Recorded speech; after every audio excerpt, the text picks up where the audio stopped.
The man was learning how to fry an egg, but just as his mother cracked the egg into the pan, her son scooped it out and stuffed it into his mouth. The mother sighed helplessly because her son had an intellectual disability. When he brushed his teeth, he used shampoo instead of toothpaste. When he washed his hair, he used toothpaste instead of shampoo. Every day, the mother helped him dress and took care of everything in his life. This life continued for 30 years. Then one day, the mother had a terrible headache. She went to the hospital for an exam. The result showed late-stage brain cancer. She had only 6 months left to live. The news broke her completely.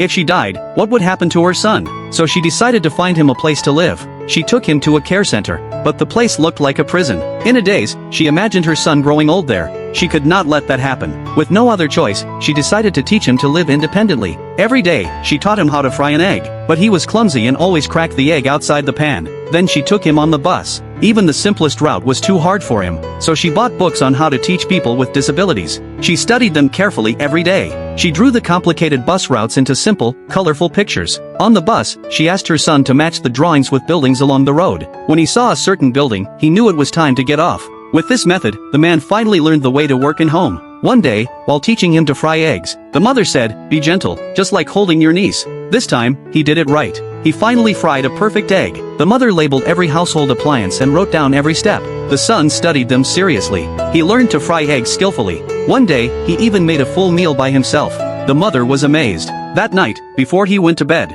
she told him to go to work alone the next day. He agreed. The next morning, when she woke up, her son was gone, and the blanket was neatly folded. She went to the bakery and saw him working seriously, getting along well with his co-workers. She felt so happy. But then her head started to hurt again. At the hospital, the doctor said if she didn't stay in the hospital, she might die soon. The mother knew it was time to say goodbye. To help her son understand death, she took him to a funeral. The son finally realized that when someone died, they would never come back. He saw the grief of others and became very sad himself. In pain, he covered his ears and ran away. The mother ran after him. They hugged tightly. The man cried and called out, "Mom." He did not want her to die. After that day, the man slowly matured. 6 months later, he had learned to live on his own, but the mother's health grew worse. She could barely eat anymore. One morning, she stopped him from going to work.